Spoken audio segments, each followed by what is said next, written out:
దేవుని బిడ్డలారా, రాజుల మొదటి గ్రంథం 17వ అధ్యాయం 8వ వచనం 9వ వచనం. అంతటా యెహోవా వాక్కు అతనికి ప్రత్యక్షమై ఈలాగు సెలవిచ్చెను, నీవు సీదోను పట్టణ సంబంధమైన సారెపతు అను ఊరికి పోయి అచ్చట ఉండుము.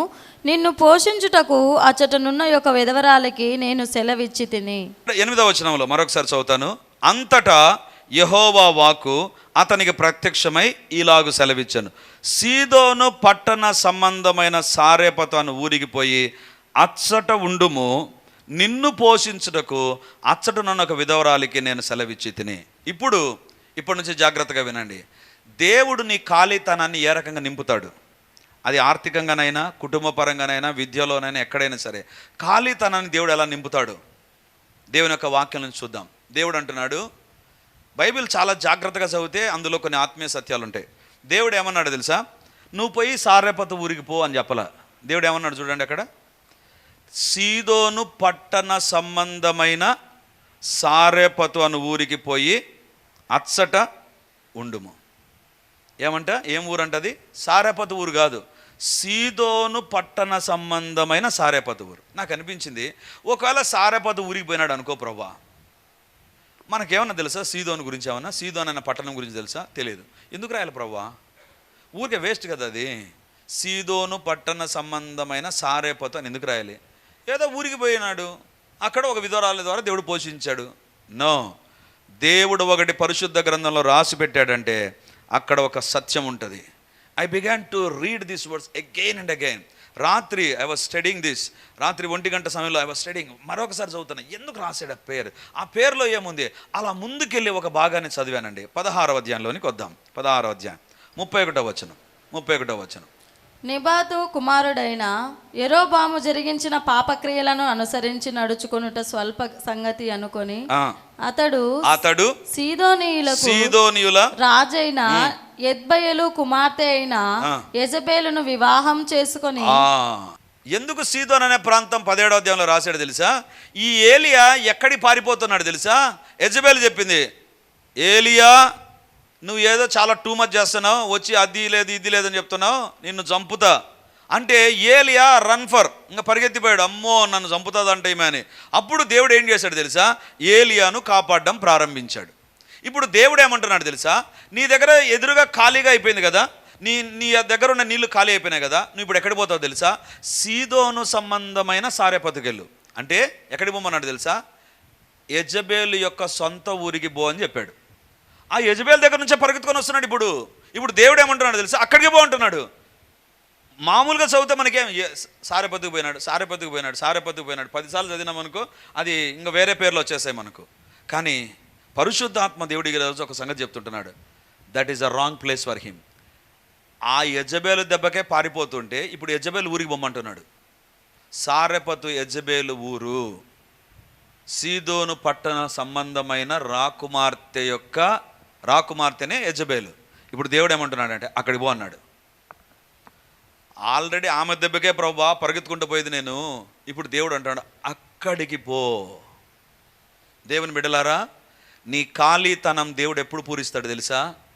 When you are thinking that నేను ఇప్పుడు ఉన్నటువంటిది రాంగ్ ప్లేస్, నా సిచ్యువేషన్ రాంగ్ సిచ్యువేషన్, నా ఎదుట ఉన్న పరిస్థితులు తప్పుడు వ్యక్తులు, ఈ పరిస్థితుల మధ్య నేను దీవించబడగలనా అని అనుకుంటున్నావా? అక్కడ దేవుని నమ్మగలిగితే అక్కడే దేవుడు దీవిస్తాడు. మనం ఏం నమ్ముతాం తెలుసా? అప్పులు దేవా అప్పులు తీర్చు ప్రభా. దేవుడు అంటాడు, ఈ అప్పులలో నేను సతాయించే వాళ్ళు ఎక్కువ ఉంటారు చూసా, వాళ్ళని నీ దగ్గర టార్గెట్ అయ్యి వస్తూ ఉంటారు. నువ్వు ఏం చెప్పాలి తెలుసు? అప్పుడు దేవా ఈ వ్యక్తి వస్తున్నాడా, అలాగైతే నన్ను దీవించే సమయం ఆసనమైంది ప్రభా, నన్ను దీవించే సమయం ఆసనమైంది. నువ్వు నన్ను సారెపతుకు పొమ్మంటున్నావు, బాగానే ఉంది కానీ అది ఎవరు? సీదోను ప్రాంతానికి సంబంధించిన ఊరు, యెజబేలు యొక్క ఊరు. అక్కడికి పోతే ఎలా దీవించబడతాను ప్రభా? దేవుడు అక్కడే నేను దీవిస్తా. When you are surrounded by wrong people, when you are surrounded by wrong situation, remember that is the place where you can be blessed. అక్కడే నువ్వు దీవించబడతావు, అక్కడే దేవుడు నిన్ను ఆశీర్వదిస్తాడు. చాలా సందర్భాల్లో ఇక్కడ నుంచి తీసుకుపోయి ఇంకొక ప్లేస్లో పెట్టు ప్రభా, అక్కడ నేను దీవించబడతానంటే ఇక్కడ నుంచి ఇంకా వర్స్ట్ ప్లేస్లోకి తీసుకుపోతాడు దేవుడు. తీసుకుపోయి అక్కడ పెట్టి అక్కడ నేను దీవిస్తానంటాడు. దేవునికి అవసరమైంది ఏంటి తెలుసా? నీకు అనుకూలమైన ఏరియాలో దేవుడు దీవించాడు. గుర్తుపెట్టుకో, ఎప్పటికీ దేవుని చిత్తంలో ఒక ప్లేస్ ఉంటుంది, అక్కడ దేవుడు నిన్ను దీవిస్తాడు. దేవా ఇక్కడ నుంచి తీసేసే ప్రభా, నన్ను ఇంకో చోటు పెట్టు ప్రభా, ఇంకో స్థలం తీసుకుపో ప్రభా, వీళ్ళు వద్దులే ప్రభా. Stop praying this. నా జీవితంలో తప్పుడుగా వీళ్ళు వచ్చేసారు ప్రభా, అందుకే నేను ఇట్లున్నాను. That is the place, that is the area where you can be blessed. అక్కడే నువ్వు దీవించబడగలవు, అక్కడే నువ్వు ఆశీర్వదించబడగలవు. దేవుని బిడ్డలారా, చాలా సందర్భాల్లో we look for a right place to be blessed rightly. మనము సరి అయిన స్థలం ఏంటి దీవించబడడానికి? అక్కడ దీవించబడతాం అనుకుంటాం. సరికాని స్థలమే దేవుడు దీవించే స్థలము. హల్లెలూయా. సరికాని స్థలమే. ఇప్పుడు నువ్వు అనుకుంటున్నావు this is a wrong place, this is a wrong time, this is a wrong situation. అలాగైతే that is a right place to be blessed. నువ్వు దీవించబడ్డానికి. దేవుని బిడ్డలారా, బహుకాలమైంది పెళ్ళి అయిపోయి బహుకాలమైంది. వాళ్ళు బ్రహ్మాండంగా దేవుని పరిచర్య జరిగిస్తుంటున్నారు. దేవుని వాక్యం పెట్టుకొని భార్యాభర్తలు ఇద్దరు పొల్లుకు సున్నా తప్పిపోకుండా ఆ వాక్యాన్ని వెంబడిస్తూ ఉన్నారు. కానీ వాళ్ళ జీవితంలో సంతాన దీవెన లేదు. ఎవరు వాళ్ళు? జకరియా, ఎలిజబెత్. దేవుని వెంబడిస్తూ ఉన్నారు, అయినా వాళ్ళ జీవితంలో సంతాన దీవెన లేదు. అందరూ చర్చికి వస్తారు, నాకు కుమారుడు దయచేసి ప్రార్థన చేయంటే జకరియా అనుకుంటాడు, ప్రభా నేను అడుగుతున్నాను కదా, నాకెందుకు ఇవ్వలేదు ప్రభా, నాకెందుకు ఇవ్వలేదు?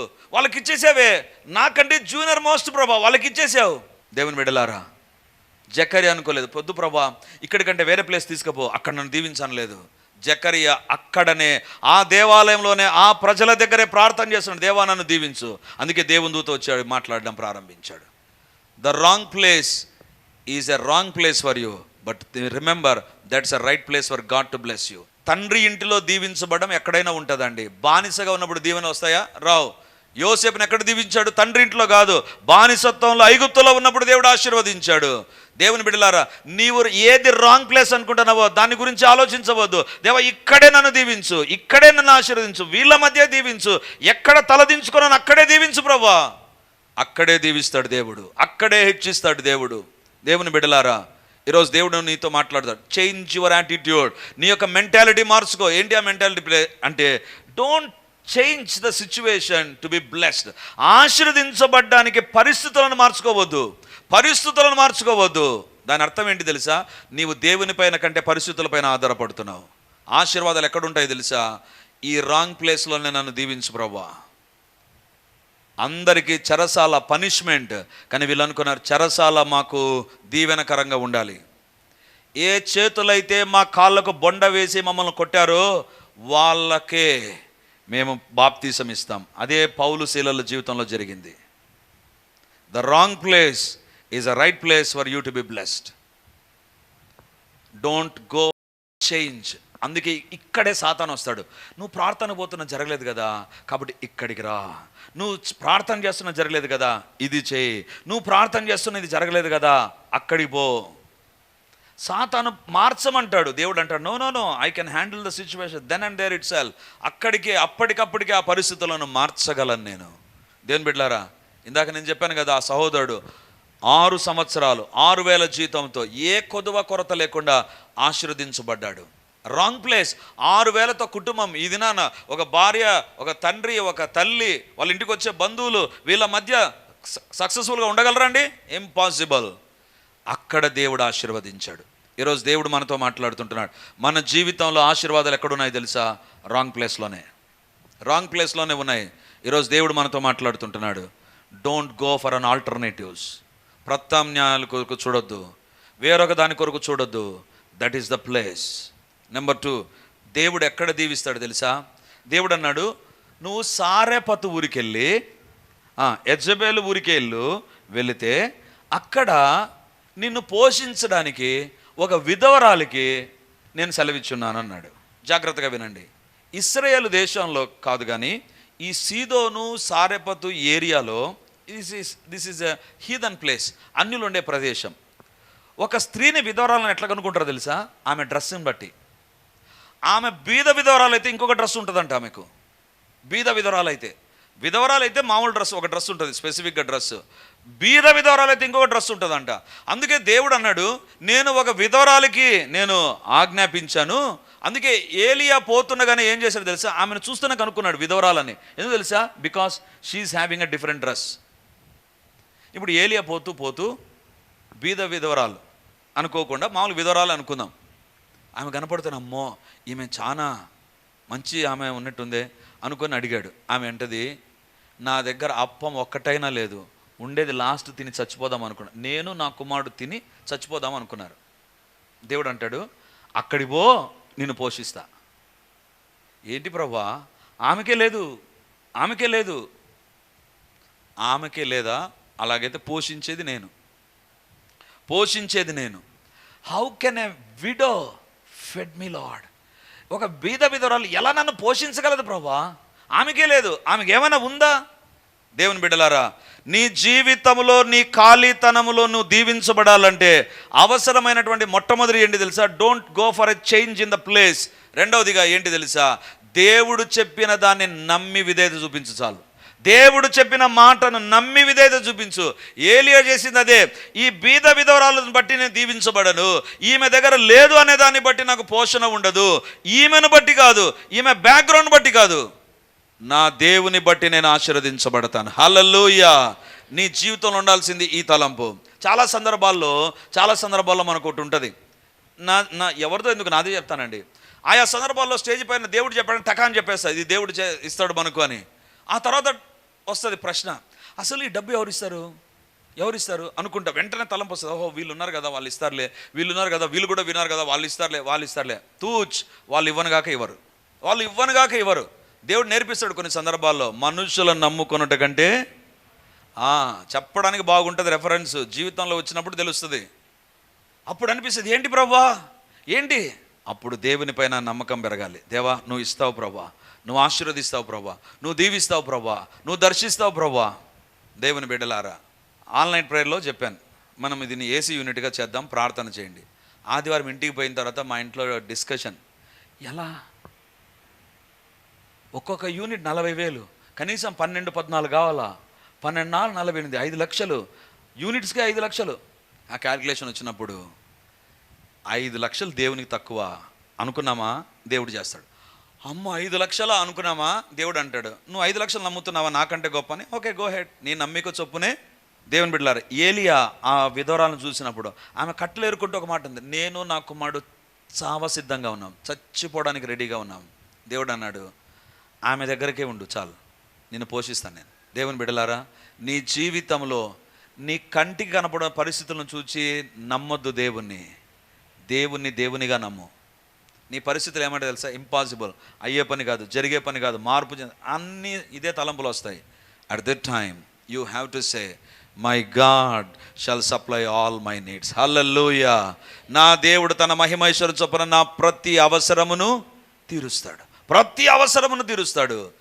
నీ జీవితంలో నీ ఖాళీతనం నింపబడాలంటే ఒకటి విశ్వాసం, అక్కడ ఉండదు అయినా నమ్ము. మూడోదిగా దేవునికి విధేయత చూపించు. దేవా ఈమె దగ్గర కాకుండా ఇంకొకరి దగ్గరికి పోతాను అన్నింటే దేవుడు ఇచ్చేవాడు కాదు.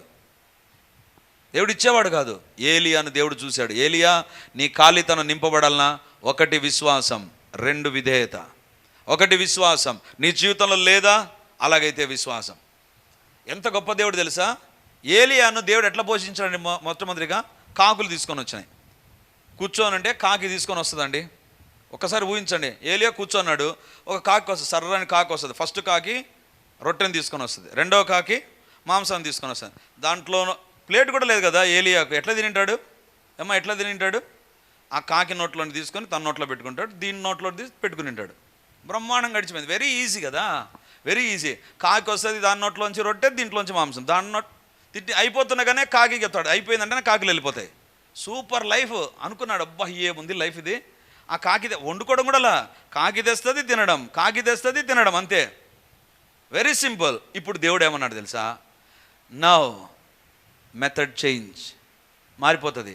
నువ్వు నడుచుకుంటూ సారేపతికి పో, నీ టెన్షన్ ఏరియా అక్కడికే పో, అక్కడ బీద విధవరాలు ఉంటుంది, ఆమె ద్వారా నీకు పో. ఆమె ఏమంటుంది తెలుసా, నా దగ్గర లేదు. ఏంది ప్రభా, ఆడేమో కాకులు తీసుకొచ్చా, ఈమెమంటుంది నా దగ్గర లేదంటది. ఎట్లా పోషించబడాలి? దేవుని బిడ్డలారా, అందుకే నన్ను నీ జీవితంలో ఆశీర్వాదాలు కలగాలంటే విశ్వాసము, విధేయత.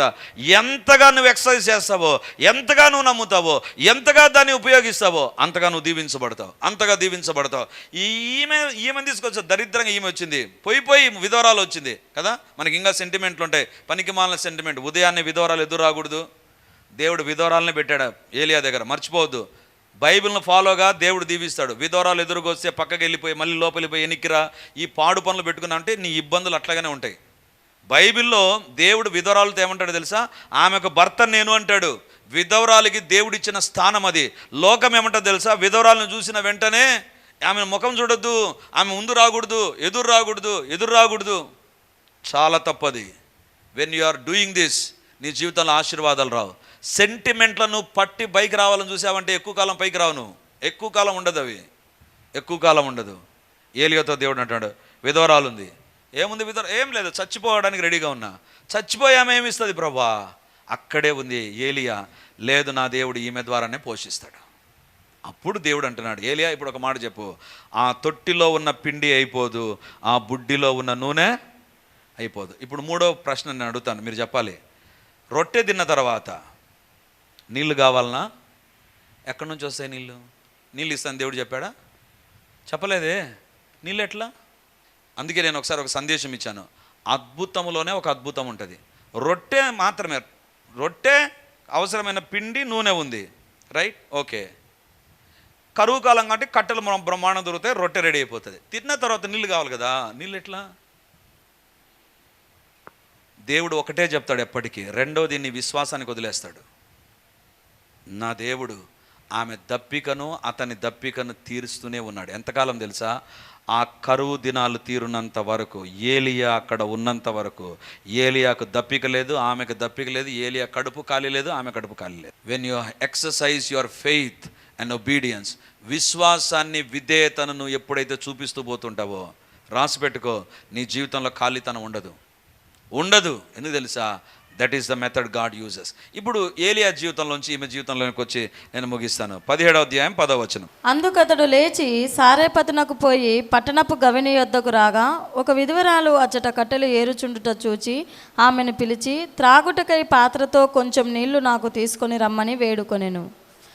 ఆమె నీళ్లు తేబోవుచుండగా అతడు ఆమెను మరలా పిలిచి, నాకొక రొట్టె ముక్కను నీ చేతితో తీసుకొని రమ్మని చెప్పాను. చాలు, 12వ వచనం కూడా చదవమ్మా. ఆమె, నీ దేవుడైన యెహోవా జీవం తోడు తొట్టిలో పట్టెడు పిండియు బుడ్డిలో కొంచెము నూనెయు నా యొద్దనున్నవే గాని అప్పమొక్కటైనా లేదు. మేము చావక ముందు నేను ఇంటికి పోయి వాటిని నాకును నా బిడ్డకును సిద్ధము చేసుకొనవలెనని కొన్ని పుల్లలు ఏరుటకై వచ్చితిన నేను. ఈమె ఎలాంటి స్త్రీ తెలుసా? ఇందాక నేను చెప్పాను కదా, ఈమె యెజబేలు ఊరిలో ఉంది. యెజబేలు ఊరిలో ఏముంటుంది తెలుసా? బయలుదేవతలు.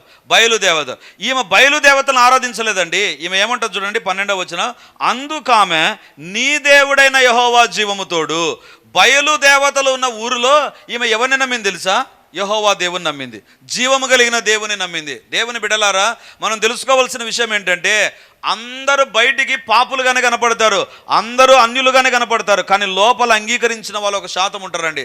ఎన్నడూ మర్చిపోవద్దు. ఇక్కడ ఆమె అంటుంది, నేను ఉండేది యెజబేలు ప్రాంతము. యెజబేలు మా ఊరు అమ్మాయే. మా ఊర్లో ఉండే బయలుదేవతలను తీసుకొని వెళ్ళి మీకు పరిచయం చేసింది. మీరు నష్టపోతున్నారు ఆహాబు కాలంలో. కానీ ఇప్పుడు నా ఊర్లో ఉండే బయలుదేవతలు నమ్మడం వల్ల నేను యెహోవా దేవుని నమ్ముతున్నా. యెహోవా జీవము తోడు, నా తొట్టిలో ఏమీ లేదు. ఆమెకు ఎవరు చెప్పారు యెహోవా జీవము తోడని? ఆమె దేవుని యందు విశ్వాసం ఉంచింది. ఇప్పుడు ఆమె జీవితంలో దేవుడు ఎట్లా కార్యం చేశాడు తెలుసా? ఆమె అనుకునింది, ఇదిగో ఈయన ఎవరో వస్తున్నాడు, ఈయన ప్రవక్తలాగా ఉన్నాడే అనుకునింది. ఈయన దేవుడు పంపించాడేమో అనుకుంటే ఆ ప్రవక్త ఏమని చెప్తాడు తెలుసా? చూడండి 10వ వచనం. అందుకతడు లేచి సారేపతునకు పోయి పట్టణపు గవిని యొద్దకు రాగా, ఒక విధవరాలు అచ్చట కట్టెలు ఏరుచుండుట చూచి ఆమెను పిలిచి, త్రాగుటకై పాత్రతో కొంచెం నీళ్లు కొంచెం నీళ్లు నాకు తీసుకొని రమ్మని వేడుకొనెను. ఈమె చూస్తే ఎదురుగా ఏలియా ఉన్నాడు. ఆమె అనుకునింది ఈయన గొప్ప ప్రవక్తేమో అనుకొని ఆయన చూస్తుండే ఆయన ఏమంటున్నాడు తెలుసా? అమ్మా, కొంచెము నీళ్లు ఇవ్వమని వేడుకున్నాడంట. ఈ ప్రవక్త పొజిషన్ ఏంటి తెలుసా? కొంచెం నీళ్ళు కూడా లేవు. ఈమె దగ్గర ఎవరున్నారు తెలుసా? కొంచెము నీళ్లు కూడా లేనటువంటి ఒక ప్రవక్త ఉన్నాడు. ఇప్పుడు ఈమె పరిస్థితి ఏంటి తెలుసా? ఈయన మాటలను ఎట్లా నమ్మలేను అనుకోలేదు, అతన్ని నమ్మలేదు. ఏలియా చెప్పే స్టేట్మెంట్ ఏంటి తెలుసా? కొంచెం నీళ్ళు అంటే ఆ కొంచెం నీళ్ళు కూడా లేవు నా దగ్గర అని వేడుకుంటున్నాడంట. యేసు నా ముందు నీకు చెప్తున్నాను, పోయి నీళ్ళు తీసుకురా పనులా, మా కొంచెం నీళ్ళు ఇమ్మా ప్లీజ్ అని అడిగితే ఈమె ఏం చేసింది తెలుసా? ఆయన కోసం నీళ్లు రొట్టె తీసుకొని వచ్చిందండి. ఈమె ఎలాంటి స్త్రీ తెలుసా? తన ఎదుట వ్యక్తిని చూసి పరిస్థితులను ఆయన చెప్పే మాటలను నమ్మదు, దేవుని నమ్మడం ప్రారంభించింది. నీవు ఆర్థికంగానైనా లేనటువంటి పరిస్థితుల్లో దీవించబడాలి అంటే ప్రజలు చెప్పే మాటలను వద్దు. అప్పుడే నువ్వు ఆశీర్వదించబడతావు ఆర్థికంగా, అప్పుడే నువ్వు దీవించబడతావు కొరత లేకుండా, అప్పుడే నీ జీవితంలో ఖాళీతనం ఉండదు. Don't believe what people says. ప్రజలు ఏం చెప్తున్నారు దాన్ని నమ్మొద్దు. ఏలి అంటున్నాడు, కొంచెం నీళ్ళు నాకే అమ్మా అని వేడుకుంటున్నాడు. ఈ ప్రవక్త ఎలాంటి ప్రవక్త తెలుసా? కొంచెం నీళ్ళు కూడా లేనటువంటి ప్రవక్త. రెండవదిగా చూడండి 11వ వచనం. ఆమె నీళ్లు తేబోచుండగా అతడు ఆమెను మరలా పిలిచి, నాకు ఒక రొట్టె ముక్కను నీ చేతిలో ఏమదమ్మన్నాడు? రొట్టె ముక్కను. రొట్టెను కాదు, ఏమదమ్మన్నాడు? రొట్టె ముక్కను. అంటే ఈ ప్రవక్త రొట్టె ముక్క కూడా లేని ప్రవక్త, కొంచెం నీళ్లు లేని ప్రవక్త, రొట్టె ముక్క కూడా లేని ప్రవక్త. ఈ ప్రవక్త ఏమంటాడు తెలుసా? నువ్వు పోయి నా కొరకు రొట్టెను సిద్ధం చేసుకురా అన్నాడు. ఇప్పుడు ఈమె కౌంటర్ వేయాలి, నీ దగ్గర రొట్టె ముక్క లేదు, నువ్వే చెప్పావు, ఆ రొట్టె తీసుకొస్తే నువ్వు తిన్న తర్వాత నాకేంటి పరిస్థితి అని అడగలేదు. అందుకే అంటున్నాను, నీ ఎదుట వినబడే మాటలను నమ్మొద్దు, దేవుని నమ్మడం ప్రారంభించు. నా దేవుడు సహాయం చేస్తాడు. ఏలి అనుకున్నాడు, ఈమె నేను నమ్మను, ఈమె బ్యాక్గ్రౌండ్ నేను నమ్మను, ఈమె చెప్పే మాటలు నమ్మను, దేవుని నమ్ముతా. ఈమెమంటుంది తెలుసా? ఈ ప్రవక్త లేదంటున్నాడు, ఈ ప్రవక్త లేదంటున్నాడు, ఈ ప్రవక్త మాటలు నమ్మను, దేవుని నమ్ముతా. నీ జీవితంలో లేదు అనే దాన్ని నమ్ముతూ ఉన్నటువంటి వ్యక్తివైతే లేదులోనే ఉంటావు. లేదు అనేటువంటి పరిస్థితుల్లో నుంచి దేవుడు నన్ను దీవించగలడంటే అక్కడే దీవిస్తాడు దేవుడు. ఇప్పుడు మనం లేదనే దాన్ని నమ్ముతున్నామా? మా ఇంట్లో లేదు, నా భర్త దగ్గర లేదు, నా పిల్లల దగ్గర లేదు, మా ఇంట్లో లేదు, సేవలో లేదు, వీళ్ళ దగ్గర లేదు, వ్యాపారం లేదు లేదని నమ్ముతూ ఉంటే లేదే. అప్పుడప్పుడు చూస్తుంటాం, ఇప్పుడు లేదులేండి. అది ఇంటి ముందర బోర్డు పెట్టినారు ఒకటి, ఓ స్త్రీ రేపురా. రేపు వస్తే ఏముంటుంది? మళ్ళీ అదే ఉంటుంది. అప్పు రేపు ఇవ్వబడును, రేపు పోతే ఏముంటుంది? మళ్ళీ అదే ఉంటుంది. దేవుడు నీ దగ్గరకు వస్తాడు, ఈరోజు సుధీర్ను దీవించాలి. సుధీర్ ఏమంటాడు తెలుసా? లేదు ప్రభువా, వీళ్ళ దగ్గర లేదు, ఆడలేదు, ఈడలేదు. అవునా? లేదనుకుంటున్నా, ఓకే, ఆల్ ద బెస్ట్, వెళ్ళిపోతాడు దేవుడు. ఈ లేదులో యెహోవా నా కాపరి, నాకు లేమి కలగదు అనుకున్నావా? అప్పుడు దేవిస్తాడు. హల్లెలూయా. అప్పుడు ఆశీర్వదించబడతాం. లేదు అనే దాంట్లో ఉండొద్దు. దేవుడు అంటున్నాడు, లేదు అనే దాంట్లోంచి సమృద్ధిని కలగజేసే దేవుని వైపు చూడడం ప్రారంభించు. నా దేవుడు ఉన్నాడు, నాకు దేవుడు దయచేస్తాడు. నా దేవుడు ఉన్నాడు, దేవుడు నన్ను ఆశీర్వదిస్తాడు. ఈమె దేన్ని నమ్మింది తెలుసా? కొంచెం నీళ్ళు కూడా లేని ప్రవక్తను నమ్మింది, రొట్టె ముక్క కూడా లేని ప్రవక్తను నమ్మింది. ఆ ప్రవక్త నమ్మిన దేవుని నమ్మింది. దేవుడు అందుకే ఆమెను ఆశీర్వదించాడు. మూడవదిగా ఆమె అంటుంది, యెహోవా జీవము తోడు, నా తొట్టిలో ఉన్న పిండి, నా బుడ్డిలో ఉండే నూనె కొంచెమే. ఆమె ఏమని చెప్పాలి? నా దగ్గర తొట్టిలో పిండి ఉంది అని చెప్పాలి. ఆమె మధ్యలో ఏం తీసుకొని వస్తుంది తెలుసా? దేవుని తీసుకొని వస్తుంది. నీ జీవితములో లేదు అనే పరిస్థితుల్లో దేవుని తీసుకురా. నా దేవా, నా దగ్గర ఇది లేదు ప్రభువా, నా దేవా, ఇది నా దగ్గర లేదు ప్రభువా. దేవునికి నీ పరిస్థితిని చూపించడం ప్రారంభించు బాబు. దేవుడు ఆశీర్వదిస్తాడు, దేవుడు దీవిస్తాడు. లేదు అనే పరిస్థితిలో దేవుని తీసుకురా. అందుకు ఆమె నీ దేవుడైన యెహోవా జీవం. ఎందుకు ఆ మాట అనాలండి? దేవుని ఉపయోగించడం ప్రారంభించు. యుద్ధము యెహోవాదే.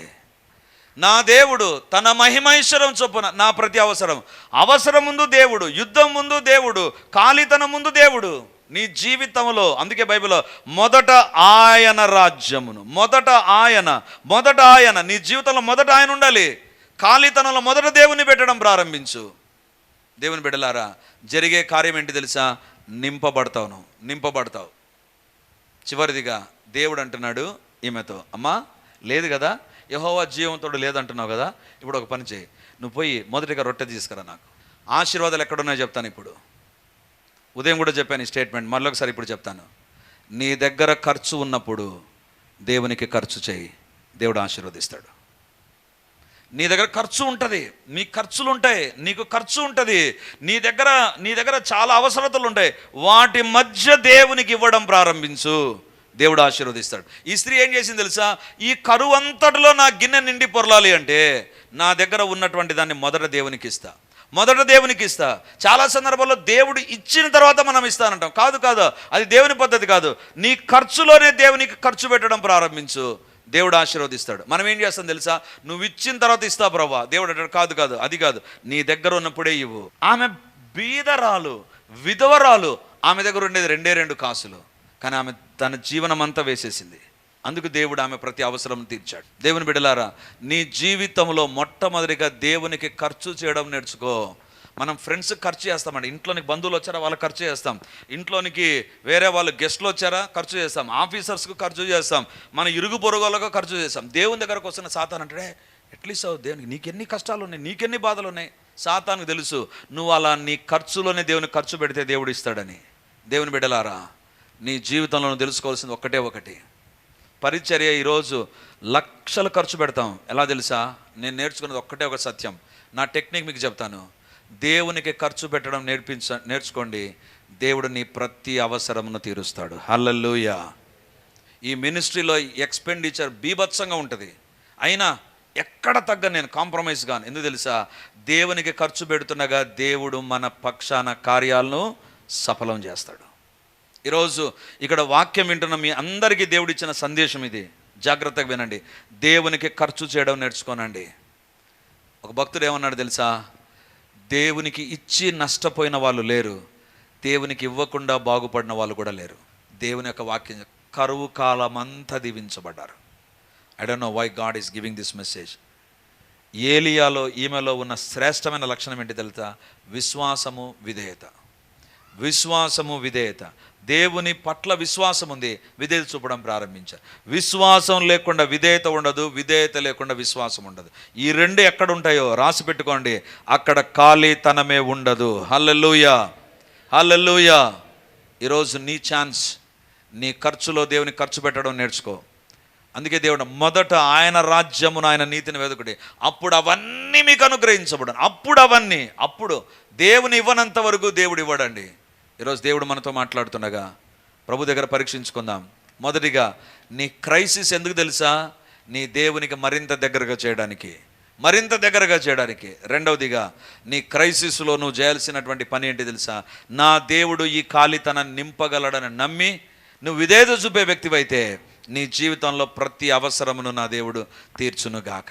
ప్రభు మనతో మాట్లాడుతుండగా ఈరోజు దేవుడు కొన్ని విషయాలు జ్ఞాపకం చేశాడు. 1, నీ ఖాళీతనము నీ జీవితంలో నూతనమైన ఆత్మీయ అనుభవాల్లోనికి నడిపిస్తుంది. ఖాళీతనం దీవించబడాలంటే ఏదైతే తప్పుడు స్థలం అనుకుంటున్నావో, తప్పుడు వ్యక్తులు అనుకుంటున్నావో, తప్పుడు జీవితం అనుకుంటున్నావో, అక్కడే దేవుడు దీవిస్తాడు. ఇది రాంగ్ టైం, తప్పుడు కాలం అనుకుంటామేమో, అక్కడే దేవుడు దీవిస్తాడు.